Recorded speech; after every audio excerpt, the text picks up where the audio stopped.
Welcome back to Hardball. I spent the day with Bill Clinton, the former president, here on the Irish Isle, and spoke with him about how he's been able to promote America's positive influence around the world. He's now the most popular political figure in our country, according to the latest NBC News Wall Street Journal poll. And Democrats just can't get enough of him on the stump, apparently. So can the former president help the current president and his party this November? Robert Rice served as Bill Clinton's labor secretary. His new book is called Aftershock. Mr. Rice, Mr. Secretary, Bill Clinton's over here making a storm on behalf of Irish unity up there in the north, I should say. What do you make of his political popularity here at home with these great numbers? Well, every politician, every Democratic politician, Chris, does want Bill Clinton to help stump for him or her.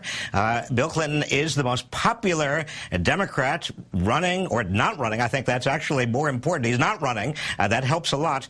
But I think also people remember the great economy under Bill Clinton. People remember 22 million net new jobs. They remember a lot of prosperity. They also remember that the George W. Bush expansion of 2001-2007 was sort of a phantom recovery because that was built on debt, and median wages actually dropped during those years. So Bill Clinton represents really prosperity, and I think that a lot of Democrats want to be associated with that.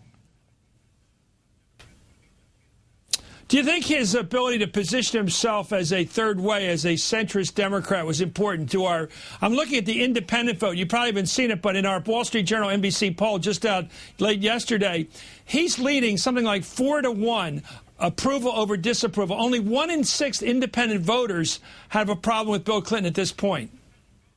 Well, Bill Clinton, remember, he famously triangulated in 1996. Dick Morris told Bill Clinton in the election of 1996 to just tell the public it's better now than ever before. You ain't seen nothing yet. The economy is humming very well. Dick Morris said, don't talk about any specific issues at all. Don't try to get a mandate to do anything specific in the second term. Just tell everybody things are getting better. And Bill Clinton did that. He kept some distance from the Democrats and obviously some distance from Republicans. He said the era of big government is over. Remember that. And so before Monica Lewinsky, and most people are prepared to forgive and forget on that score, before Monica Lewinsky, Bill Clinton was doing very well. The economy, as I said, did wonderfully well. And so independents like Bill Clinton.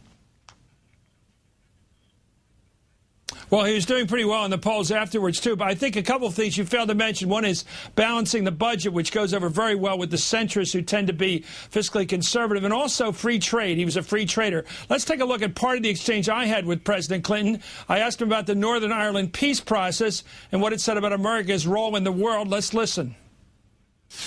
What's this say about America's influence, positive influence? You've put the global initiative and areas like Northern Ireland have shown the power of a sort of like you're like a one-man Peace Corps.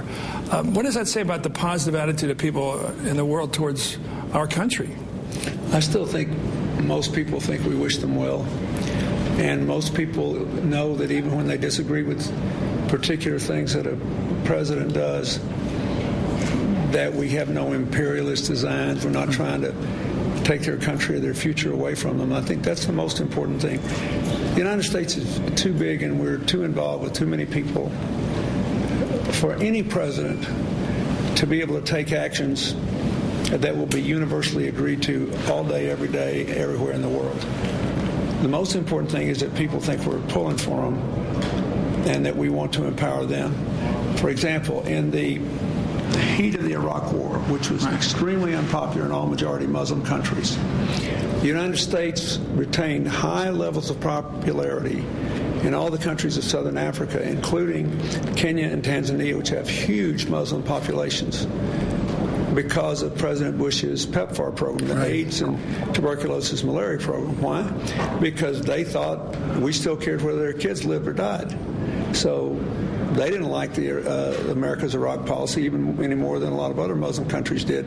But they had a countervailing piece of evidence that was overwhelming, that they thought we were making a mistake, but it was a mistake of the head, not the heart. And that's what you want. You want people to think America's pulling for them. Bob Rice, let me ask you, Mr. Secretary, do you believe that if Bill Clinton were still president with balanced budgets, with that centrist approach on trade issues and other issues, do you think he would have a Tea Party opposing him? Would there be a Tea Party? Well, I think, Chris, the problem is that begs the question. There's no way we're going to have balanced budgets now or anytime soon because of the severity of the Great Recession.